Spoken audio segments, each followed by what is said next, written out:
여의도 순복음 안산교회 평신도 성경학교입니다.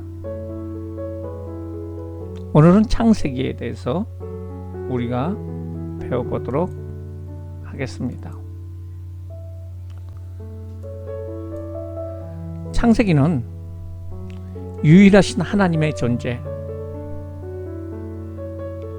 우주 만물의 생성, 인간 가정의 형성, 죄의 기원, 언어의 분산 및 종족의 발전 등을 제시하고 있습니다.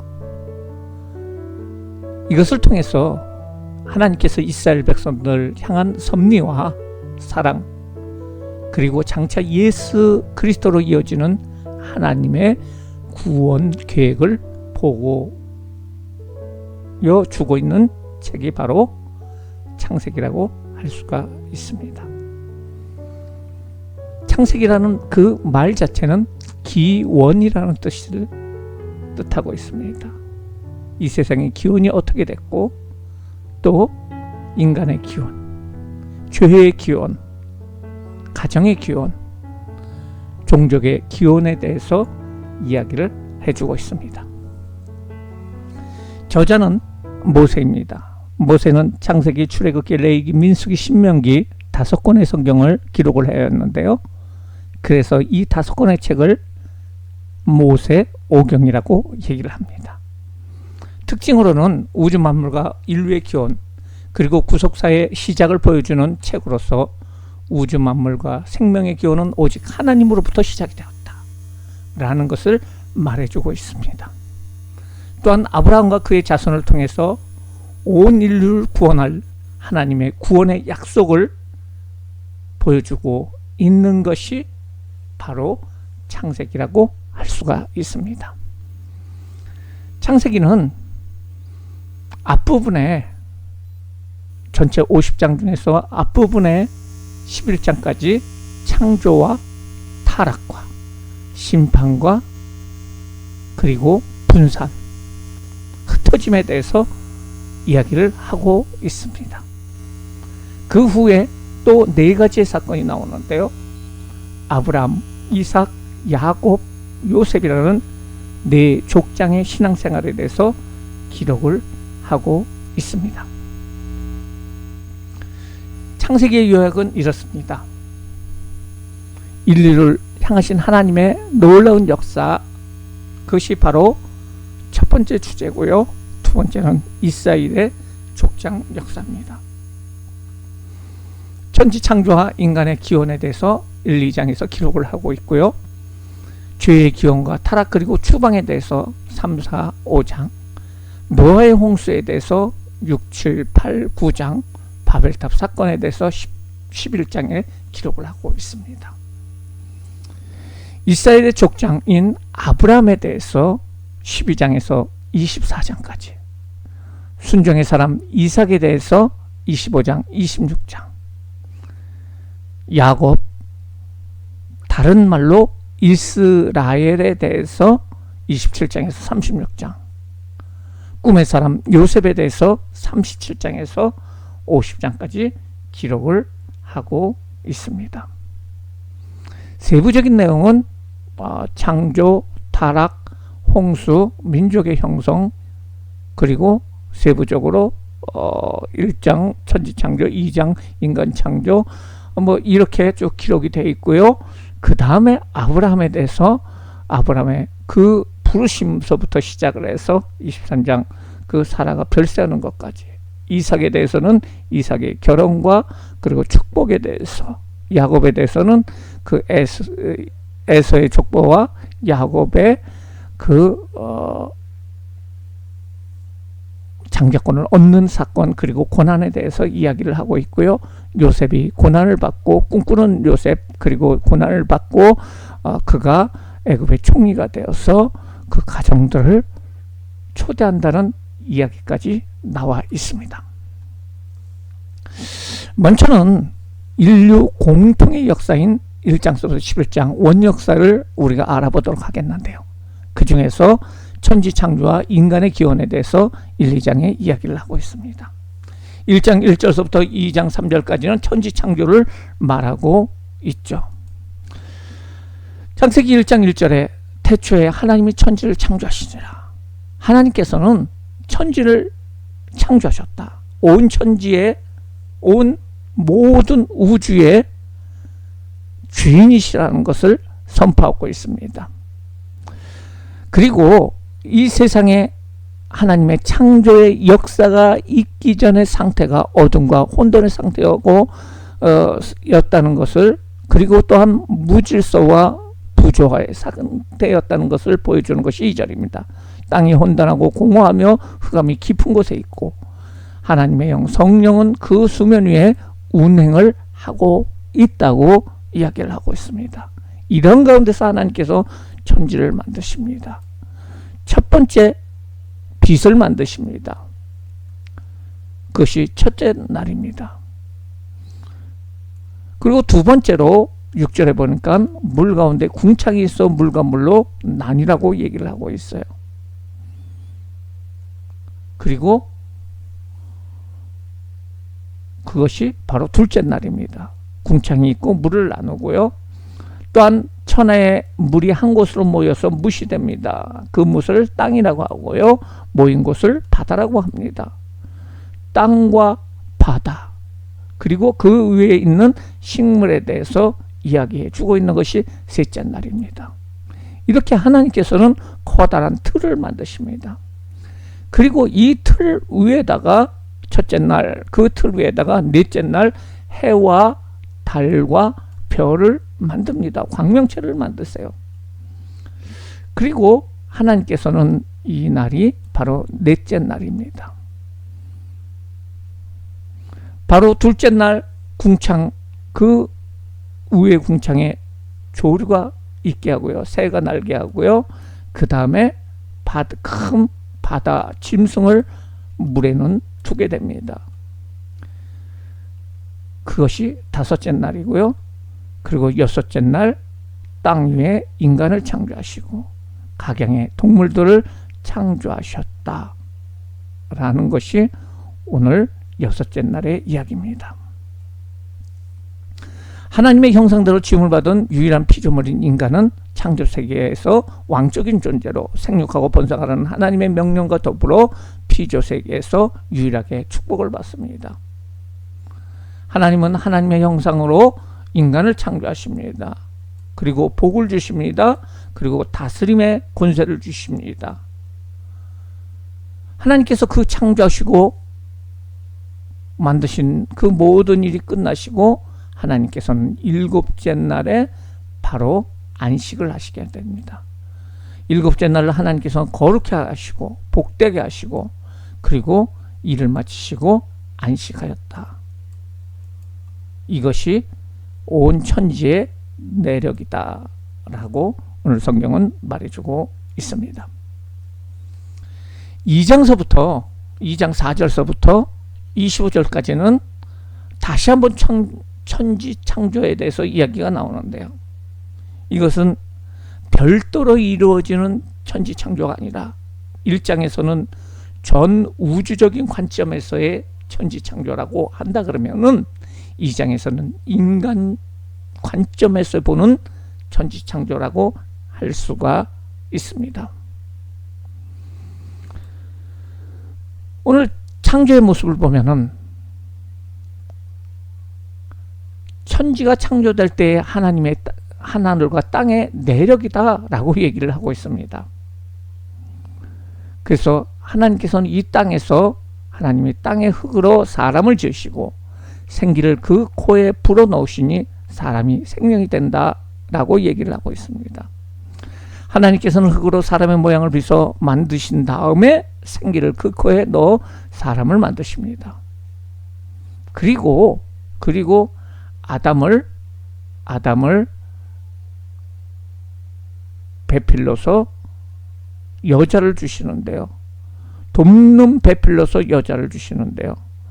그 돕는 배필을 통해서 하나님께서는 아담을 깊은 잠에 빠뜨린 후에 갈빗뼈를 취하여 돕는 배필은 하와를 만드십니다. 아담과 하와는 벌거벗었음에도 불구하고 그들은 부끄러워하지 않았다라고 얘기하고 있습니다. 아담은 하나님의 형상과 그 모양대로 창조가 됩니다. 그걸 통해서 우리는 인간 속에서 하나님을 발견할 수가 있죠. 아담은 흙으로 만들어집니다. 인간은 흙으로 만들어졌기 때문에 흙으로 들어갑니다. 여기서 흙이라는 것은 진흙이 아닙니다. 여기의 원어의 뜻은 바로 티끌이라는 뜻이에요. 티끌로 만들어져서 티끌 같은 존재이기 때문에 인간은 티끌로 돌아가야 됩니다. 그러면 인간만이 흙으로 만들어졌나요? 아닙니다. 19절 말씀에 보니까요, 바로 하나님께서, 야훼 하나님이 흙으로 각 들짐승과 공중의 각종 새를 지으셨다고 말하고 있어요. 중요한 것은 그 속에 생기가 들어갔다는 것입니다. 하나님께서 생기를 그 인간의 코에 불어넣으심으로 말미암아, 하나님의 숨이 들어가므로 말미암아 사람이 생명이 됐다는 것입니다. 하나님의 영이 내재하게 되었다는 것입니다. 그리고 하와는 바로 아담의 갈비뼈를 취하여 만들어서 바로 남자와 여자가 불가분의 관계를 이루고 있다는 사실을 오늘 성경은 말해주고 있습니다. 에덴 동산에서 대해서 얘기가 나옵니다. 2장 8절에서 17절까지는 에덴 동산에 대해서 나오는데요. 그 위치에 대해서 성경에 나타나는 것이 4가지 강에 대해서 얘기가 나옵니다. 야훼 하나님이 동방의 에덴 동산을 창설하시고 그 지으신 사람을 거기 두었다고 얘기하고 있습니다. 하나님께서는 먼저 어떤 곳을 만드시고 그곳에 사람을 두십니다. 하나님께서는 우리에게 예배해 주시고 우리로 하여금 그 일을 하게끔 하신다는 것입니다. 그리고 하나님께서는 좋은 나무를 나게 하시고 생명나무와 선악과를 그곳에 두었습니다. 그리고 강의 위치로 에덴의 위치를 얘기를 하고 있는데요. 그 첫째 강, 둘째 강, 그리고 셋째 강, 넷째 강의 그 모습이 나오게 되죠.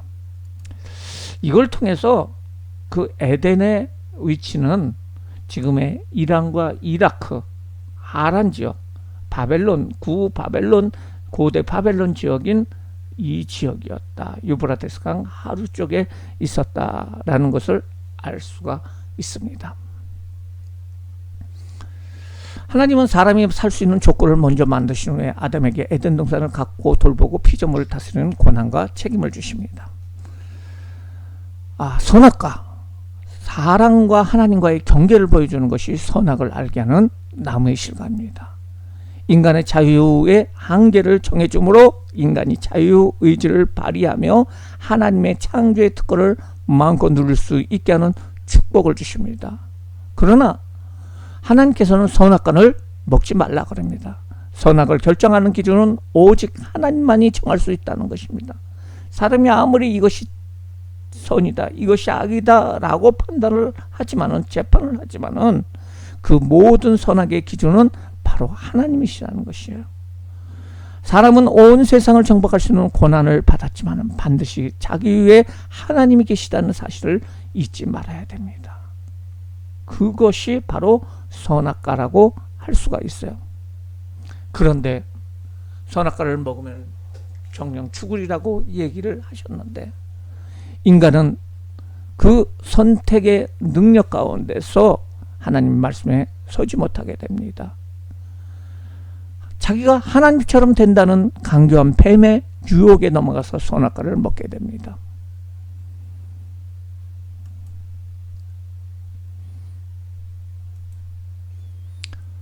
뱀은 야훼 하나님이 지으신 짐승 중에서 가장 강교한 것이었습니다.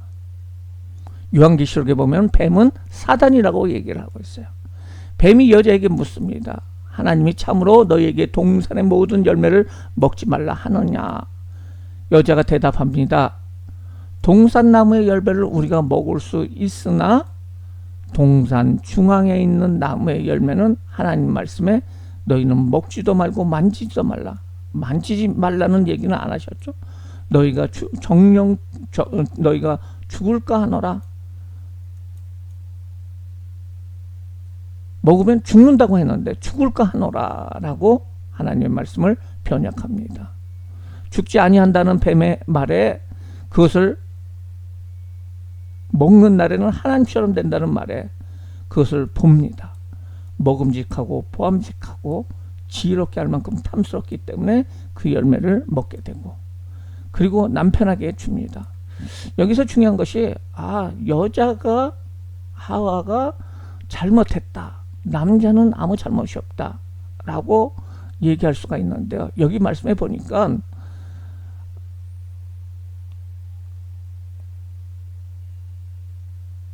뱀이 여자에게 이르되 너희가 결코 죽지 아니하리라. 바로 여자 옆에 남자가 있었다는 것입니다. 그래서 죄가 들어오게 되고요. 그리고 눈이 밝아지고요. 벗은 줄 알게 되고요. 무화과나무로 치마를 입습니다. 이 무화과나무로 치마를 해입는다는 것은 부끄러운 것이 생기게 돼요. 그래서 부끄러움을 가리려고 하지만은 무화과나무 가지고서는 가릴 수가 없어요. 시간이 지나면 다 말라버리죠. 다시 무화과나무로 치마를 만들어야 됩니다. 이때 하나님께서는 나타나십니다. 아담을 부르십니다. 내가 어디느냐? 내가 벗어서 두려워서 숨었나이다.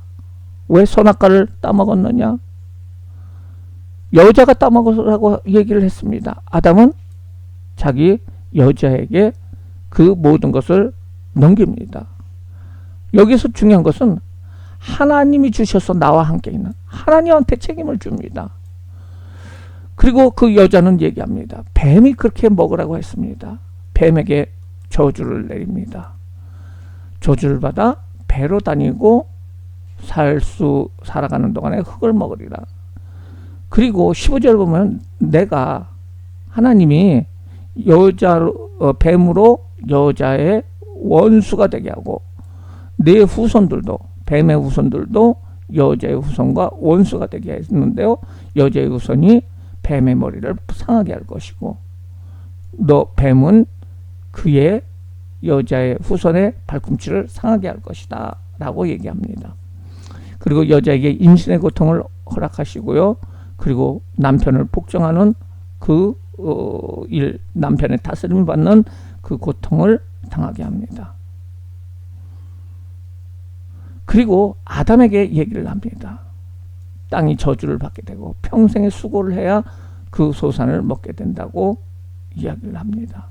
그리고 그들에게 얘기하기를 너희들은 흙이니 흙으로 돌아갈 것이다.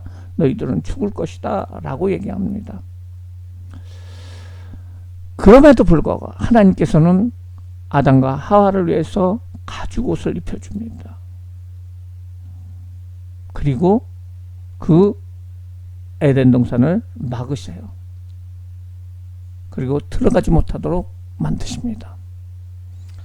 불순종으로 인해서 아담과 하와는 땀을 흘리는 노력과 해산의 고통을 갖게 됐고요. 죽음의 형벌과 하나님의 임재의 공간이며 생명의 원천인 에덴에서 쫓겨나게 됩니다. 인간은 죄의 지배를 받게 되어 삼중 타락의 형벌에 미치게 되고요. 죄와 타락에도 불구하고 하나님께서는 아담과 하와에게 예수 그리스도를 예표하는 여자의 아들을 통해서 인류 전체를 구속하신다고 약속하십니다. 하나님은 죄와 상관이 없으신 분입니다. 그렇기 때문에 하나님과 죄 있는 인간이 같은 공간에 있을 수 없습니다. 그래서 쫓겨나게 되는 것이고요. 하나님과 분리되는 삶을 살게 됩니다. 그러면 여기 있는 데서 우리가 생각해 볼 것이 하나 있는데요. 그러면은 선악과를 따먹는 것이 죄인가? 죄가 아닙니다. 중요한 것은 하나님이 선악과를 먹지 말라고 명령을 하셨기 때문에, 말씀하셨기 때문에 선악과를 따먹는 것은 바로 하나님의 말씀에 불순종하였습니다. 그 하나님의 말씀에 불순종하는 것이 죄라는 사실을 오늘 성경은 말해주고 있습니다. 이러한 죄로 인해서 하나님 앞에 쫓겨난 인간, 하나님과 분리된 인간, 영적으로 완전히 죽은 인간에게 하나님께서는 세 가지 복음을 전해줍니다. 그것을 바로 원시 복음이라고 하는데요. 하나님께서 아담을 부르십니다. 야훼 하나님이 아담을 부르시며 그에게 이르시되 내가 어딨느냐 내가 어딨느냐. 죄 지은 인간을 찾으시는 하나님의 모습을 볼 수가 있습니다. 이것은 구원의 가능성을 말해주고 있습니다. 중요한 복음은 3장 15절에 내가 너로 여자의 너로 하나님이 뱀으로 하여금 여자의 원수가 되게 하고 그 뱀의 후손도 여자의 후손과 원수가 되게 하니 여자의 후손은 내 머리를 상하게 할 것이다. 너는 그의 발꿈치를 상하게 할 것이다. 여기에서 후손들이라고 하지 않고 단수로 후손이라는 것은 한 명을 얘기를 하고 있어요. 그리고 고대에서는 아브라함이 이삭을 낳고 이삭이 야곱을 낳고 야곱이 12아들을 낳는 것처럼 남자가 남자를 낳습니다. 씨가 유전이 돼요. 씨가 계속 내려가요. 씨가 내려가는데 여자는 하나의 죄송스럽지만 하나의 씨를 담는 하나의 바구니와 같은 보자기와 같은 그런 역할밖에 못한다는 거예요. 그래서 남자의 후손이지 여자의 후손이라는 말은 없습니다. 아담과 하와 이후에 모든 죄의 죄가 유전이 돼서 아담의 죄가 가인에게 오고요. 가인의 죄가 또 그 후손들에게 계속 내려오게 되는 것입니다. 우리에까지도 내려오게 되는 거예요. 그래서 사람들은 태어나서부터 죄인일 수밖에 없습니다. 이것을 원죄라고 얘기를 합니다. 그런데 여자의 후손이라는 말은 무엇일까요? 남자의 그 후손들의 죄와 상관이 없이 바로 여자에게서 어떤 씨가 떨어졌습니다. 그것이 바로 성령으로 잉태된 것입니다. 동정녀 처녀인 마리아에게 하나님의 그 씨가 뿌려졌는데요. 그 씨가 바로 예수 그리스도십니다. 하나님의 아들인 예수 그리스도가 그 마리아를 빌려서 마리아를 빌려서 태어나게 됩니다. 여기서 여자의 후손은 죄와 상관이 없는 그 예수 그리스도를 말해주고 있습니다. 여자의 후손은 예수 그리스도를 주시겠다는 거예요. 그래서 사단의 권세를 상하게 할 것입니다. 그러나 사단은 예수님을 십자가에 못 박혀 죽게 하는 그 일을 행하게 될 것이라는 것을 3장 15절 그리스도의 구원에 대해서 이야기를 해주고 있어요. 3장 21절에 보면 하나님이 아담과 그의 아내를 위해서 가죽옷을 입혀줍니다. 가죽옷이라는 건 죄를 덮는 거예요. 인간의 부끄러움을 덮는 거예요. 사람들은 그 무화과나무로 스스로 옷을 만들어 보지만은 죄를 덮기를 해서 노력을 해보지만은 스스로는 해결이 안 돼요.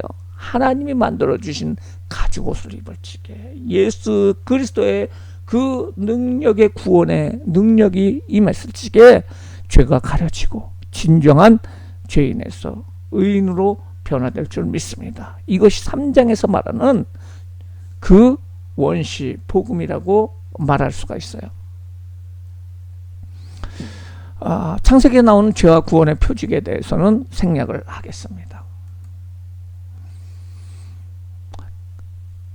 아담 이후에 사람들이 어떤 모습으로 원죄와 자범죄를 지었나.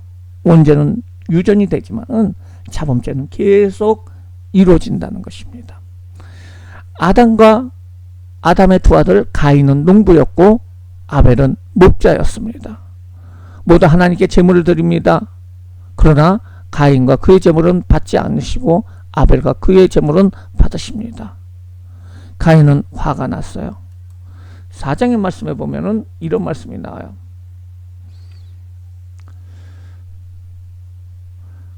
아벨은 양치는 자였고 가인은 농사짓는 자였어요. 제물을 드립니다. 아벨도 제물을 드려요. 가인과 그의 제물은 하나님 받으셨는데요. 받지 않으셨어요. 아벨과 그의 제물은 하나님이 받으셨어요. 가인이 화가 났어요. 그리고 분이 나서 안색이 변화됩니다. 하나님께서 충고를 하십니다. 그러나 가인은 이 모든 것이 동생 아벨 때문인가 라고 생각해서 들여서 가인을 쳐 죽입니다. 하나님께서 아벨을 찾습니다. 그때 가인은 내가 아우를 지키는 자니까, 하나님께서는 그 모든 사건을 아셨고 가인에게 네가 살인했다는 것을 알려줍니다. 그리고 쫓아내십니다. 그러나 하나님께서는 가인에게 표를 주셔요. 그래서 사람들에게 죽임을 면하게 하십니다. 가인은 억울할 수가 있어요. 나도 농부로서 하나님 앞에 드렸는데 왜 하나님 받으시지 않는 것인가? 왜 아벨의 제사만 받는 것인가? 근데 중요한 것은 여기 성경에 보니까 하나님은 가인의 제물만 받은 것이 아니라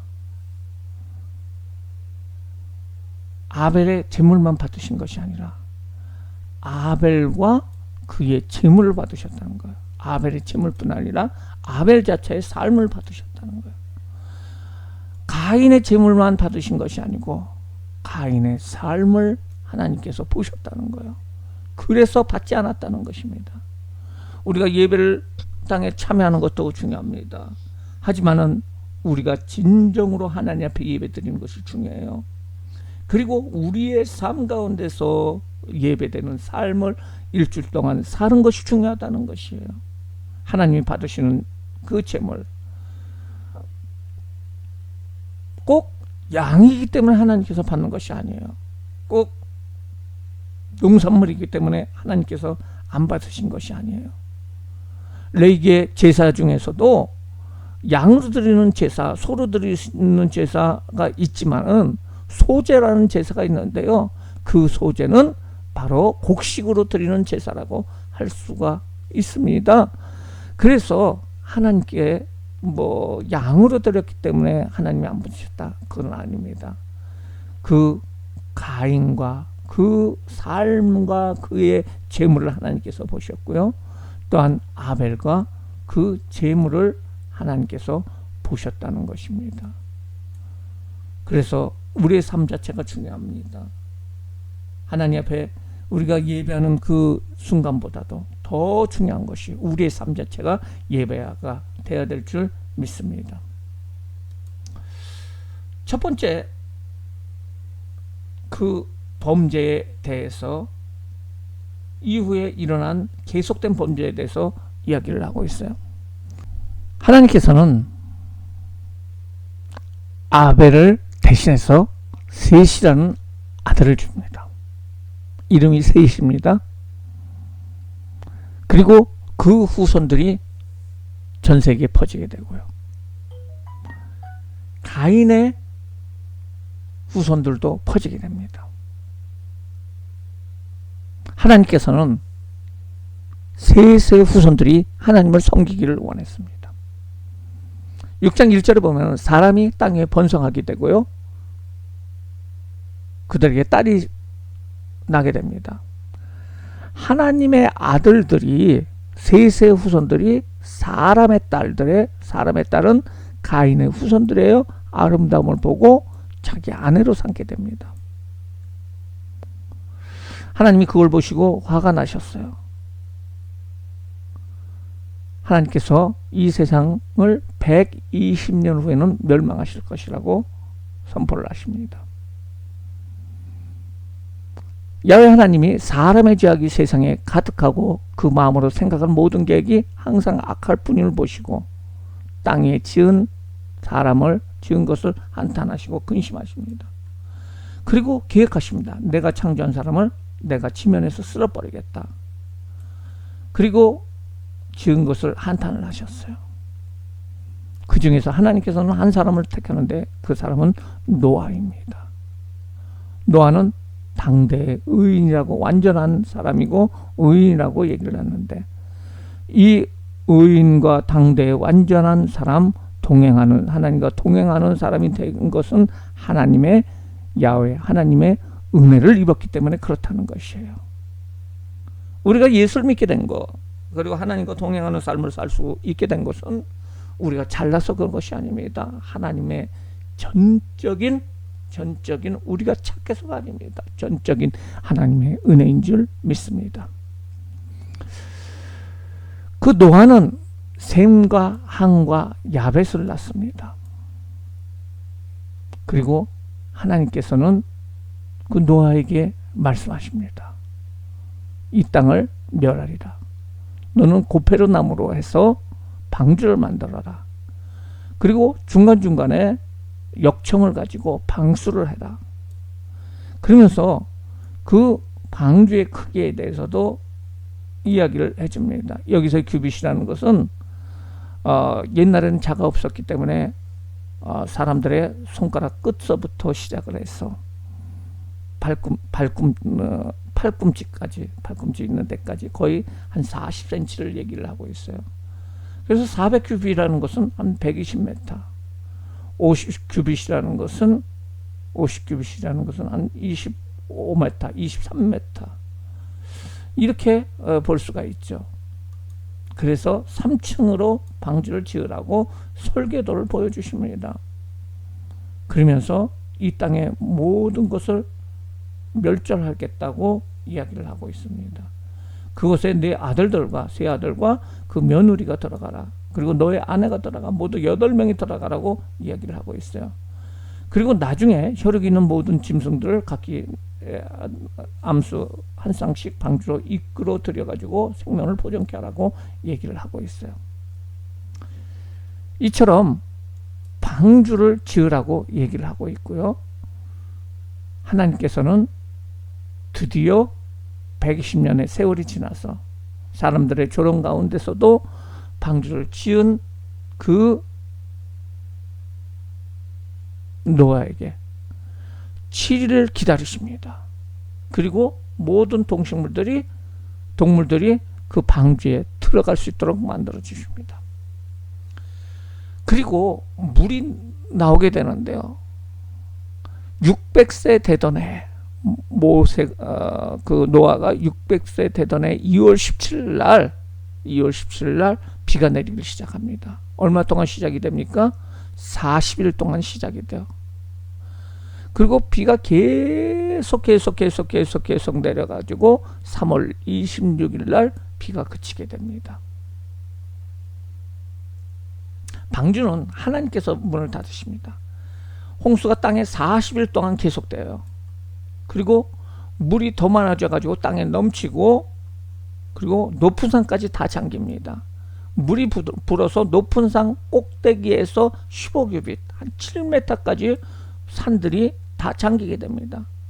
그래서 땅에 있는 움직이는 생물이나 숨쉬는 모든 사람들이나 모든 것들이 다 죽게 됩니다. 그리고 물이 150일을 땅에 넘치게 됩니다. 그래서 150일이 끝나니까요 7월 17일 날입니다. 그리고 그 방주는 어디에 멈추게 됐느냐면요 바로 아라랏산에 멈추게 됩니다. 150일 동안 물이 창의를 하게 되고요. 그 150일 동안 물이 줄어들게 되는데요. 40일을 기다립니다. 그랬더니 산봉우리가 보입니다. 아라랏산에 머물게 되고요. 그 40일이 지난 10월 초하루 10월 1일에는 산봉우리가 보이게 되죠. 그 다음에 하루를 더 기다리는데요. 까마귀를 내보냅니다. 물이 더 빠져 있는지를 확인합니다. 방주의 그 문은 하늘 쪽으로 향하고 있기 때문에 그 바깥에서 일어나는 일을 볼 수가 없어요. 그래서 까마귀를 보내는데요. 까마귀가 앉지 못하고 돌아옵니다. 7일을 더 기다립니다. 그리고 11월 11일 날 그 11월 11일서부터 7일 동안 19일까지 비둘기를 보냅니다. 그랬더니 비둘기가 돌아오게 되고요. 11월 19일 날 비둘기가 나가가지고 7일 만에 감난 새 잎을 물고 오게 됩니다. 이렇게 물고 오게 되고요. 다시 내보냈더니 11월 27일 날 내보냈더니 비둘기가 돌아오지 않게 됩니다. 그렇게 돼서 150일이 끝나는 것이 12월 17일입니다. 홍수가 2월 17일 날 시작을 해가지고 물이 정점에 이른 것이 7월 17일이고 물이 점점 들어가지고 12월 17일 날 150일이 지나고 물이 물러가게 됩니다. 그리고 땅이 점점 마르게 되는데요. 그 다음에 1월 1일 날 방주 뚜껑을 열게 되고요. 그리고 땅이 마르는 70일이 지나서 2월 27일 날 방주에서 나오게 됩니다. 그래서 방주에서 보낸 전체 날수는 377일이라고 할 수가 있어요. 7일 동안 기다리고요. 그 다음에 150일 동안 창이라고 150일 동안 감하고 70일 동안 마르기까지 이렇게 기다리게 됩니다. 하나님께서는 방주를 통해서 그 8식구와 각양의 생물들을 보존을 하십니다. 홍수가 그친 후 노아는 제단을 쌓아서 제사를 드리게 됩니다. 하나님께서는 이를 흠양하시고 노아와 그의 가족들을 축복하시며 다시는 물로 세상을 심판하지 않겠다고 언약의 표징으로 무지개를 보여주십니다.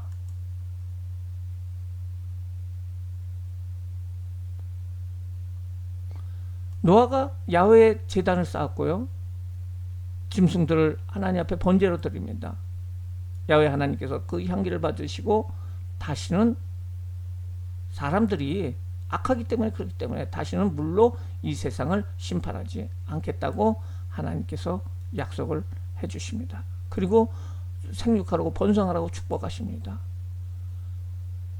그리고 이제는 채소만 먹는 것이 아니라 동물들도 먹을 수 있도록 하십니다. 그러나 핏째는 먹지 말라고 얘기하십니다. 너희는 생육하고 번성하라 땅에 가득하라 하나님께서 말씀하시고요. 언약을 주십니다.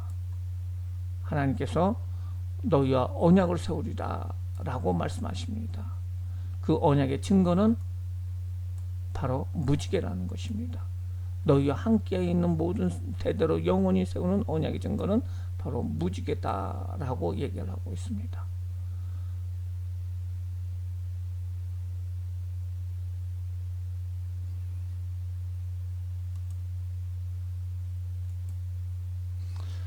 이렇게 노아의 후손들이 모든 사람들이 다 죽고 노아의 후손들만 이게 다시 또 이제 번성하게 되는데요. 그러면 그들이 하나님만 섬겼어야 되는데요. 똑같다는 거예요. 노아의 자손들이 그 후손들이 모였는데요. 자기네들이 땅에 충만하는 하나님의 명령과 정반대로 흩어짐을 면하기 위해서 탑을 샀는데 그것이 바벨탑입니다. 그리고 자기 이름을 내고자 합니다. 11장 말씀에 보면은요.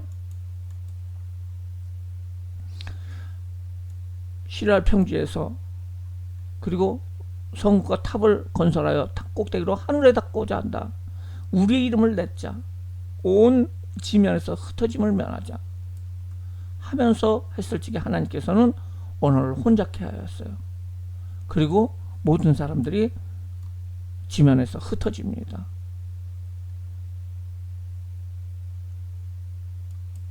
이것이 11장입니다.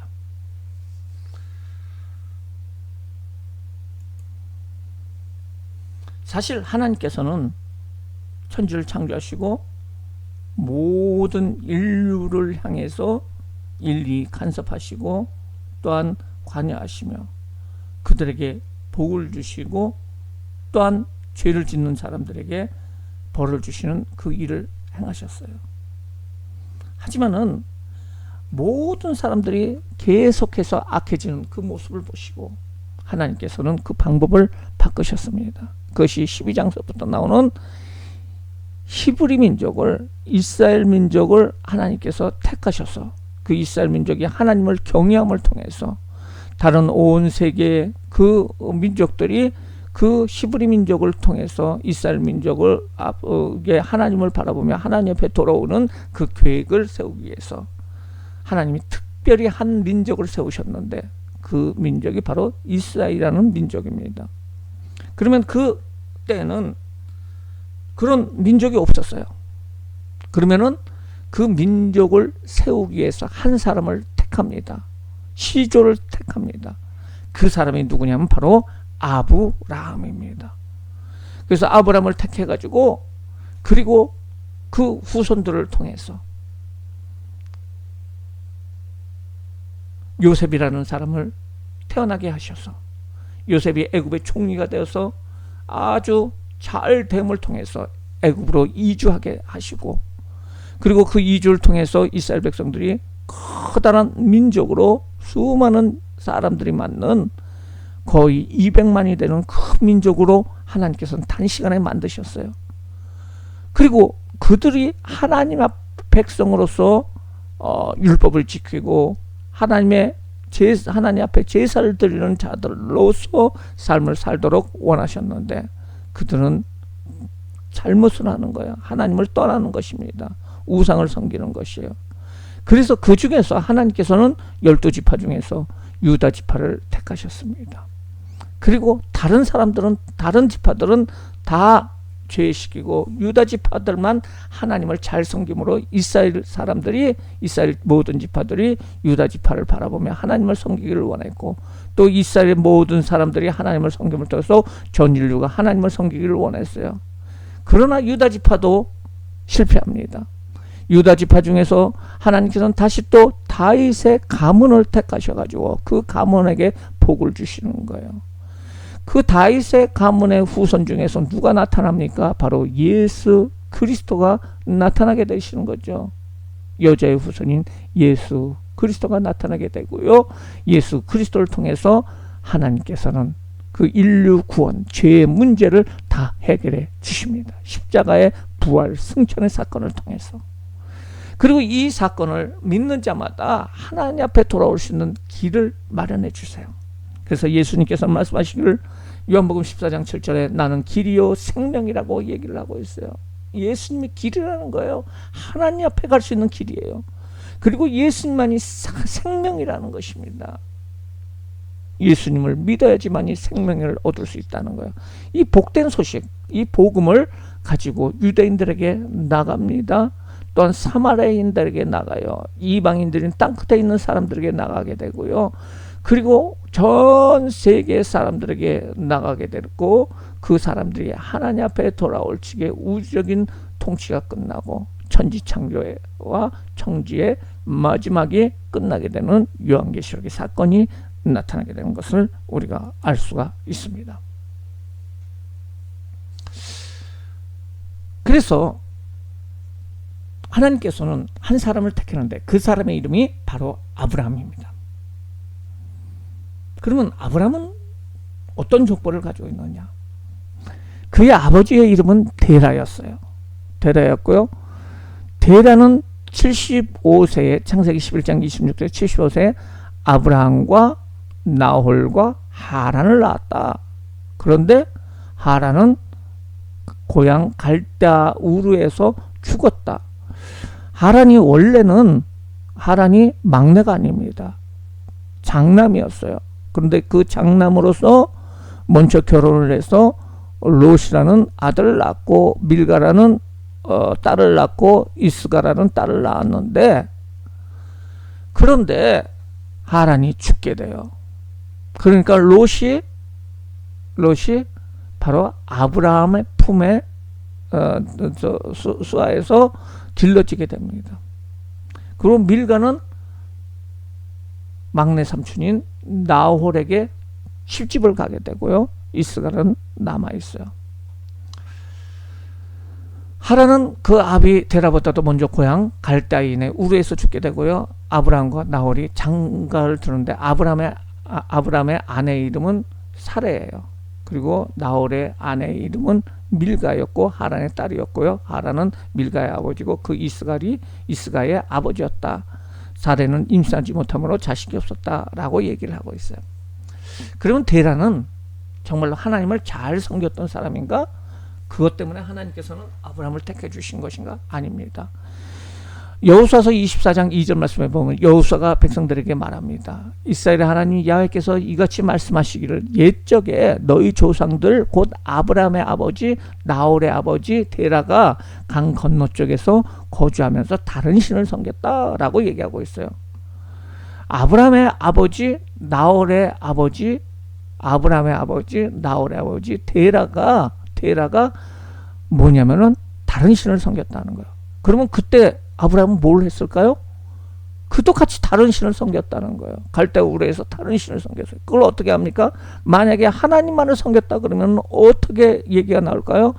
데라와 나홀은 다른 신을 섬겼지만은 아브라함은 야훼 하나님만을 섬겼다라고 나와야 되는데 그렇지 않아요. 다 싸잡아가지고 다 그 강건 저쪽에서 갈대아 우르에서 다른 신을 섬겼어요. 그러한 가운데서 하나님의 은혜 가운데서 하나님께서는 아브라함을 불러내시는 거예요. 이것이 갈대아 우르입니다. 갈대아 우르 쪽에는 그 강들이 유프라테스 강과 티그리스 강이 합쳐지고 바다로 나가게 돼요. 그리고 이쪽에는 나일강이 있어요. 이 갈대아 우르에 살고 있었던 갈대아 우르에 있던 그 아브라함과 그 사라와 그 다음에 롯과 그의 아버지 테라가 하란이라는 곳까지 가게 돼요. 그 하란에서 아버지가 죽게 됩니다. 테라가 그 아들 아브라함과 하란의 아들인 그의 손자 롯과 그의 며느리 아브라함의 아내 사레를 데리고 갈대아인의 우르를 떠나 가나안 땅으로 가고자 하여 하란의 이름에 거기서 거류하게 됐다는 거죠. 데라는 나이가 250세라 하란에서 죽게 돼요. 이때 하나님께서는 12장에 보니까 아브라함에게 이곳을 아비 친척집을 떠나라는 거예요. 그래서 떠나서 어디로 갑니까? 하나님이 인도하시는 가나안 땅으로 가요. 가나안 땅에 가서 거기는 데서 거주했으면 좋은데 가뭄이 되니까 또 어디로 갑니까? 애굽으로 갔다가 좋지 않은 일을 당하고 다시 가나안 땅으로 돌아오게 되는 모습을 볼 수가 있습니다. 아브라함의 부르심과 언약이 있습니다. 하나님께서 그 하란에 있는 그 아브라함을 부르십니다. 야훼께서 아브라함에게 이르시되 너는 너의 고향과 친척과 아비의 집을 떠나서 내가 내게 보여줄 땅으로 가라. 아직도 보여주지도 않아요. 그냥 가라는 거예요. 그럼 보여주겠다는 거예요. 그리고 약속합니다. 큰 민족을 만들어주겠다. 내게 복을 주어 이름을 창대케 하겠다. 너는 복이 될 것이다. 너를 축복하는 자에게 복을 주고 너를 저주하는 자에게 내가 저주하고 땅의 모든 족속이 너로 말미암아 복을 받을 것이다. 그 아브라함이 하나님 말씀 따라서 그 하란을 떠날 때 나이가 75세였어요. 아브라함의 소명을 통해서 하나님께서는 아브라함에게 언약을 맺으셔요. 그것은 땅을 주시겠다는 것이고요. 그리고 자손을 주시겠다는 것이고요. 그리고 그 모든 족속을 축복해 주시겠다는 거예요. 복의 약속입니다. 아브라함은 신실한 믿음과 순종으로 약속을 받지만은 하나님 앞에서 믿음을 제대로 보여주지 못할 때도 있었습니다. 그래서 가뭄이 들자 점점 남쪽으로 가서 기근이 들자 애굽에게 갔고요. 자기 아내를 또 동생이라고 이렇게 속여가지고 뺏기기도 하고요. 그래서 하나님이 개입하셔가지고 다시 올라오게 돼요. 재물을 가지고 소유를 가지고 땅으로 올라오게 되는데요. 어느 땅으로 오게 됩니까? 네게부 땅으로 올라오게 돼요. 하란에서 이쪽에 세겜 쪽으로 왔다가 여기 있는 데서 베델로 갔다가 베델에서 헤브론으로 갔다가 이쪽에서 그렇습니다. 여기 있는 데서 기근으로 해서 내려갔다가 다시 돌아옵니다. 베델로 돌아오게 되죠. 돌아오게서 이 베델에서 여기 있는 데서 그 조카하고 그 자기의 종들하고 싸움이 일어나 가지고 조카 롯은 소돔에 거하게 되고요. 그 아브라함은 헤브론에서 살게 됩니다. 이것이 가나안 성에 들어간 아브라함의 생애라고 볼 수가 있습니다.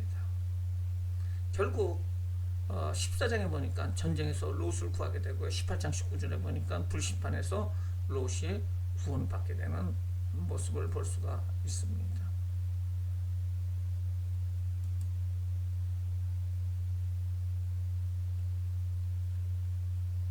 하나님 앞에서 처음으로 제단을 쌓은 것이 이름을 불렀어요. 어디에서요? 베델과 아이 사이에서. 베델과 아이 사이에서 불렀고요. 그리고 그들이 그 조카가 떠났을 적에 하나님께서는 아브라함에게 다시 말씀하십니다. 말씀하시기를 너는 동서남북을 바라봐라. 보이는 땅을 너와 네 자손에게 영원히 주리라. 그리고 네 후손들이 땅의 티끌처럼 될 것이고, 그리고 네가 받는 땅을 다 내가 너에게 주겠다. 하나님께서 약속을 해주세요. 그 약속을 따라서 그 아브라함은 헤브론 땅에 오게 되고요. 18절 말하면 헤브론에서 하나님께서는 하나님 앞에 제단을 쌓는 모습을 볼 수가 있습니다.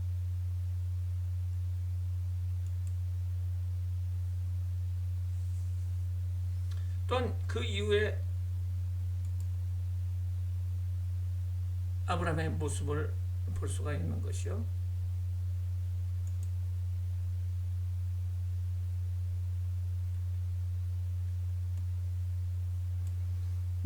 헤브론에서 하나님 앞에 그 20장에 보면은 아브라함은 그랄 땅으로 가게 되는데요. 그랄 땅에서 아내를 또 속여요. 동생이라고 속이게 되고요. 다시 부엘세바로 돌아오게 됩니다. 부엘세바에서 아비멜렉과 화친 조약을 맺고요. 그리고 22장에 보니까 그 모리아산, 예루살렘에 있는 모리아산에 가가지고 하나님의 시험 가운데서 이삭을 번제로 드리려는 그 사건이 22장에 나오게 됩니다.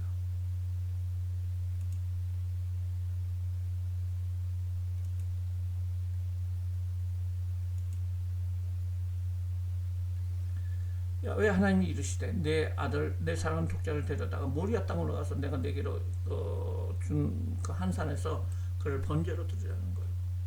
모리아 산은 바로 예루살렘에 있습니다. 그곳에서 드리라는 것입니다. 그 시험을 이김을 통해서 하나님이 예비해 주신다. 여호와 이레라는 말을 얻게 됩니다. 그리고 부엘사바에서 그 아내를 잃게 되고요. 아내가 죽게 되고요. 그래서 그 이후에 24장에 보니까 이삭의 결혼을 위해서 종을 하란에 보냅니다. 그래서 리브가를 아내로 그 며느리로 맞이하게 됩니다. 이것이 아브라함의 모습이라고 할 수가 있습니다. 두 번째 나오는 사람이 바로 아브라함의 아들이었던 이삭입니다. 이삭은 순종의 사람이었어요. 사실은 모리아산에서 제물로 바쳐줄 적에 거의 15살, 15살 이상의 건장한 모습이 바로 이삭의 모습이었어요. 아버지가 그 제물을 바치려고 할 적에 도망칠 수도 있었습니다. 아버지의 손을 잡을 수도 있어요. 그렇지만 순종했던 사람, 그 사람이 바로 이삭이라고 할 수가 있습니다. 이삭은 지혜로운 아내 리브가와 결혼을 하게 되고요. 20년 동안 자식 없던 리브가는 간절히 기도를 할 때 쌍둥이를 얻게 됐는데요. 그 쌍둥이가 바로 에서와 야곱이라고 할 수가 있습니다. 하나님께서는 아브라함에게 주신 복을 너에게 주겠다고 그 복을 재확인을 합니다. 이삭은 농사를 짓게 되는데 처음 하는 농사인데 100배의 축복을 얻게 돼요. 100배의 복을 얻게 돼요. 그리고 가는 곳마다 우물을 파는데, 우물 판다는 것은 거의 100개를 파면 한 개 나올 만한 물이 나올까 말까 하는데 팔 때마다 물이 나오는 거예요. 그리고 그곳에 있던 사람들이, 토착민들이 와가지고 이거 왜 남의 땅에서 파느냐 라고 해가지고 우물을 다시 묻어버리면 또 다른 곳에 가가지고 우물을 파도 또 물이 나오고, 또 다른 곳에 가서 우물을 파도 물이 나오고, 이러한 일들이 계속 되니까 나중에는 그 사람들이 와가지고 이삭한테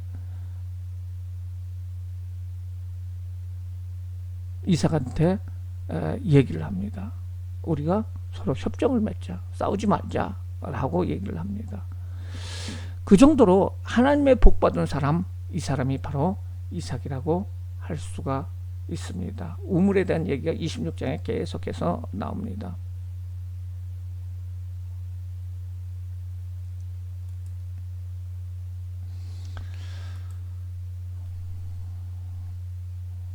이삭의 복은 아버지 아브라함을 통해서 이루어졌습니다. 다시 한번 족보를 우리가 확인해 보겠습니다. 데라는 큰아들 하란, 아브라함, 나홀을 낳게 돼요. 근데 하란은 죽게 되고요. 아브라함은 사라와 결혼을 하게 되는데요. 그리고 나홀은 밀과와 결혼을 하게 되죠. 그리고 아들 낳는데 부두엘이에요. 부두엘은 딸이 있었는데 딸이 리브가였고요. 그 아들이 있었는데 라반입니다. 아브라함과 사라 사이에 이삭이 태어나죠. 이 기간은 오랜 기간이 지났는데, 그러니까 나홀의 손녀인 리브가와 이삭이 결혼을 하게 됩니다. 그렇죠? 그렇게 결혼을 하게 되고요. 결혼해서 에서와 야곱이 태어나게 되죠. 그리고 야곱이 어디로 갑니까? 라반한테 가요. 라반한테 밑에 가가지고 일을 하게 됩니다. 왜요? 에서를 피해서 라반 집에 가가지고 일을 하게 되고요. 그곳에서 두 딸이 있는데 레아와 라헬을 아내로 맞이하게 됩니다. 그리고 레아와 라헬을 통해서 12명의 아들을 낳게 됩니다. 그래서 아브라함의 그 장자권이 이삭에게 가고, 이삭의 장자권이 야곱에게 가고, 그리고 야곱은 12아들을 낳게 되는 모습을 볼 수가 있습니다. 이삭은 아브라함과 사라 사이의 외아들이었고요. 그리고 100세에 낳은 아들이고, 이삭은 웃음이라는 뜻이고요. 이스마엘이라는 이복형을 두게 되고요. 이스마엘은 바로 지금의 이스람의 시조라고 할 수가 있습니다. 그리고 아내 리브가에서 쌍둥이 에서와 야곱을 낳게 됩니다.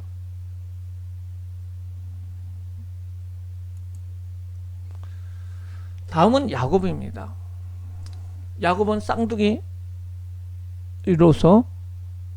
태어날 때부터 장자로 태어나기 위해서 무단히 노력을 하지만은 둘째로 태어나게 돼요.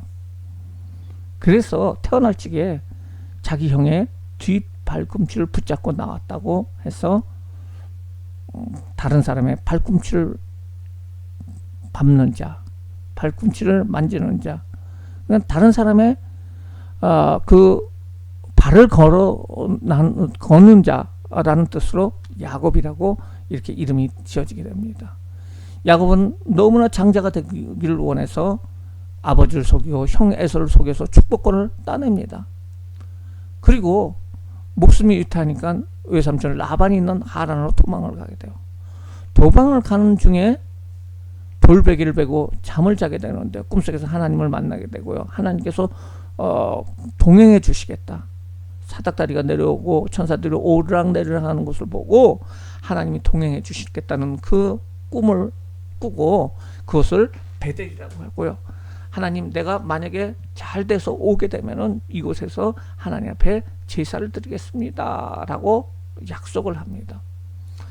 20년 동안 하란에 살면서 라반의 딸 레아와 라헬을 아내로 얻고 하나님의 도우심으로 큰 부자가 됩니다. 그 부자가 되었을 적에 삼촌 라반과 그의 아들들의 조카들의 자신에 대한 태도가 변했다는 걸 알고 고향으로 돌아오게 됩니다. 근데 문제는 고향에 돌아왔을 적에, 고향으로 돌아오게 됐을 적에 형 에서가 그때까지 화가 풀리지 않아요. 군대를 데리고선 자기한테 온다는 거예요.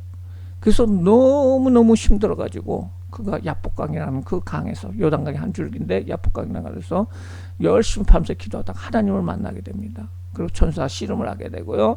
그리고 하나님의 약속을 받게 됩니다. 그래서 이름을 바꿉니다. 이름을 야곱에서 이스라엘이라고 바뀌게 되고요. 이제 자신감을 가지고 만나게 되고요. 그 형은 세일로 돌아가게 되고요. 그 아브라함은 바로 이제 가나안 땅으로 들어가게 되는데 세겜이라는 곳에 잠깐 머물게 돼요. 사실은 베델로 가가지고선 거기서 제단을, 약속에 따라서 제단을 쌓아야 되는데 세겜 땅이 좋을 것 같아가지고 세겜 땅에서 가다가 자기 딸인 디나가 좋지 않은 일을 당하게 돼요. 강간을 당하게 돼요. 이렇게 당하게 되니까 그 둘째 아들, 셋째 아들이 이 세겜 사람들 다 죽여버려요. 속여가지고 죽이고, 그리고 결국은 베델로 오게 됩니다. 이 모든 불행한 일들이 내가 하나님 앞에 약속한 것을 제대로 지키지 않기 때문에 그렇다 생각하고 베델로 오게 되고요.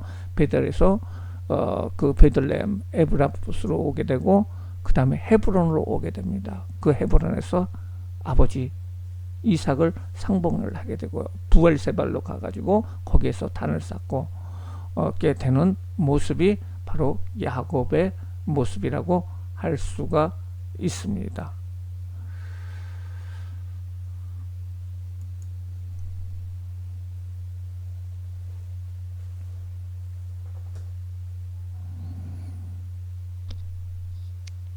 야곱은 바로 야복강에서 하나님을 만나게 됩니다. 그리고 하나님은 그를 이스라엘이라고 이름을 바꿔주시고요. 모든 것을 한 번에 해결해 주십니다.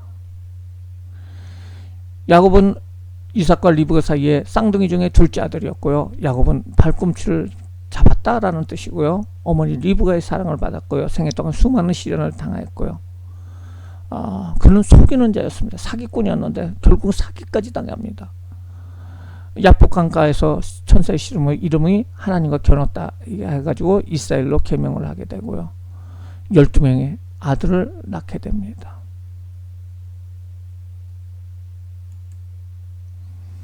이스라엘 조상은 아브라함과 사라 사이에서 누가 나옵니까? 이삭이 나오게 되죠.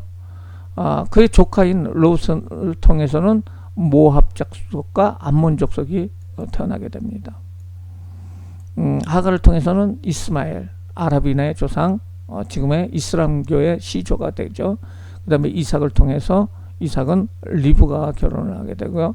리브가는 에서와 야곱을 낳게 되는데요. 하나님의 그 장자권은 결국 야곱으로 넘어가게 됩니다. 그리고 야곱은 라헬과 레아를 두 아내를 본의 아니게 가지게 돼서요. 레아를 통해서 루벤, 시므온, 레이가 태어나게 됩니다. 그걸 보고 라헬이 자기의 여종인 누구요? 실바를 자기 남편에게 들여보내가지고 각과 아셀을 낳게 돼요. 여기는 데서 유다한테서 대가 끊긴 것을 보고 레아는 또한 자기의 시종인 빌하를 들여보내서 단과 납달리를 그 야곱을 통해서 낳게 됩니다. 그리고 나서 나중에 이사갈과 레아는 이사갈과 스불론과 디나를 낳게 됩니다. 디나는 딸입니다. 다른 딸들도 많이 있었을 거예요. 하지만은 사건에 연루되어 있는 사람이 이쪽에 디나이기 때문에 디나에 대해서만 얘기를 하고 있어요. 그리고 나중에 하나님께서는 요셉을 주십니다. 라헬에게 요셉을 주시고요. 또한 마지막 아들인 베냐민을 하나님께서 주시는데요.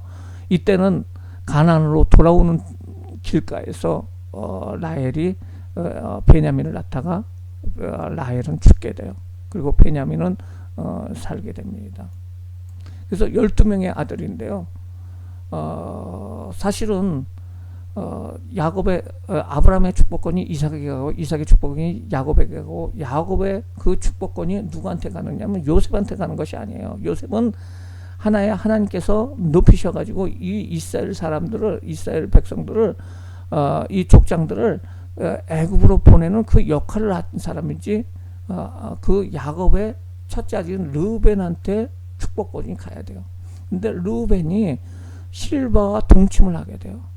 자기 아버지의 그 부인과 동침하는 그것을 알게 되고 야곱이 화를 내서 그 장자권을, 축복을 해주지 않아요. 축복을 안 해주고 시므온과 레이는 아까 얘기한 것처럼 사람들을 죽여요. 아버지를 말을 안 듣고 사람들을 죽여요. 무슨 사건 때문에? 디나 사건 때문에 그곳에 있는 사람들을 죽이게 됩니다. 그래서 하나님, 그 야곱은 시몬과 레이도 축복을 안 해주시고 안 하고 유다를 축복을 합니다. 실질적인 축복권은 누구한테 갑니까? 유다에게 간다고 볼 수가 있습니다. 그래서 장자권이 유다에게로 넘어가게 돼요. 그래서 유다의 후손들이 바로 그 아브라함의 그 약속을 따라서 쭉 나오는데 그 후손 중에서 다윗이 나타나게 되죠. 그리고 왕의 후손들이 되고요. 그 다윗의 후손 중에서 예수 그리스도가 탄생하는 모습을 볼 수가 있습니다. 그런데 이 중에서 레이와 요셉은 지파가 아닙니다. 각 다 지파인데 레이는 제사 일을 하기 때문에 지파를 맡지를 않아요. 지파라고 여기지를 않아요. 요셉도 지파로 여기지 않고 그의 아들인 에브라임과 므낫세가 그 자기네 작은 아버지들하고 동일하게 지파로서 요셉이 성공했기 때문에 지파로서 그 역할을 감당해서 모두 12지파가 생기게 됩니다. 요셉에 대해서 나오는 것이 37장에서 50장까지입니다. 요셉은 하나님께 사형당한 사람입니다. 꿈을 꾸게 됩니다. 그 꿈을 통해서 하나님께서 아주 높여주실 것이라고 이렇게 하나님께서 높여주실 것을 꿈으로 보여주셔요. 근데 형들의 배신을 통해서 요셉은 노예가 되고요. 애굽으로 가게 됩니다. 그리고 그렇지만은 하나님께서는 요셉에게 범사에 형통하게 하셔서 친위대장 보디발의 집에서 지금으로 얘기하면 뭐 경호실장이라고, 왕의 경호실장이라고 할 수가 있어요. 이 보디발의 집에서 가정총무가 되고요. 거의 10년 동안을 그 일을 하지만은 결국 그 보디발의 아내의 유혹을 거절함으로 말미암아 누명을 쓰고 감옥에 한 3년 정도를 갇히게 됩니다. 하나님께서는 요셉과 함께 하셔서 옥중 사물을 맡기고 하고요. 요셉은 고난 중에서도 하나님 중심의 신앙을 잃지 않고요. 관원장의 꿈을 해석하는 것을 계기로 해서 그 선처를 요구하지만은 요셉을 잃어버리지만은 나중에 더 큰 일을 하나님께서 만들어 주십니다. 그것은 바로가 이상한 꿈을 꾸는데 요셉이 추천이 되었고요. 그 요셉은 바로의 꿈을 해석을 합니다. 7년 풍년과 7년 흉년을 명확하게 해석하고 그 방법까지 제시를 할 적에 그 바로 왕은 애굽의 총리 대신으로 요셉을 세우게 됩니다. 흉년이 들었을 적에 가나안 땅에도 흉년이 들었을 때 요셉의 형제들이 양식을 사러 오게 되고요. 요셉에게 절을 합니다. 꿈꾸던 것들이 그대로 실현이 돼요. 요셉의 꿈의 성취는 야곱 가족 전체의 생명을 보존하기 위한 그곳에 있으면 다 굶어 죽게 되는데요. 가나안 땅에 굶어 죽게 되는데 그 사람들을 그 애굽 땅으로 인도해 주시는 하나님의 섭리뿐 아니라 그 고센 땅이라는 그 애굽 땅의 그곳에서 번성해지는, 들어올 적에는 70명밖에 안 됐는데 나갈 적에 430년 후에는 200만 명이나 되는, 장정만 60만 명이 되는 거대한 민족으로 만들어 주셔요. 그래서 하나님께서 큰 민족으로, 아브라함에게 약속해서 큰 민족으로 만들어 주겠다는 그 꿈을 바로 요셉을 통해서 이루어 주시는데요. 땅의 약속은 어디라 그랬어요? 가나안 땅이라는 거죠. 그래서 가나안 땅으로 다시 돌아가는 것, 그것이 출애굽기라고 할 수가 있고 그 지도자는 모세라고 할 수가 있습니다. 야곱이 죽은 후에도 요셉은 형들을 전혀 미워하지 않고 이것이 하나님이 이렇게 했다라고 신앙 고백을 하게 됩니다. 그래서 이 이스라엘 백성들은 430년 애굽에 거주하면서 아주 강대한 민족으로 되게 됩니다. 이거는 그래서 요셉에 대해서 우리가 얘기를 했습니다. 창세기의 적용과 실천입니다. 하나님께서는 말씀으로 창조하신 모든 천지 만물과 사람들을 중요하게 소중하게 여기시고 계십니다. 우리도 그렇게 살고 계십니까? 사람들을 중요하게 여겨야 됩니다. 그냥 외적으로 눈으로 보기에는 비천한 사람이라고 할지라도 그들을 돕고 그들을 위해서 기도하고 도와주는 일을 행해야 됩니다. 2번, 요셉은 악을 행한 형제를 용서하며 하나님의 선하심을 나타냈습니다. 우리도 관용과 긍휼을 통하여 용서와 화해의 삶을 위해서 노력을 기울여야 할 것입니다. 오늘은 창세기에 대해서 우리가 전체적인 개요를 알아봤습니다. 감사합니다.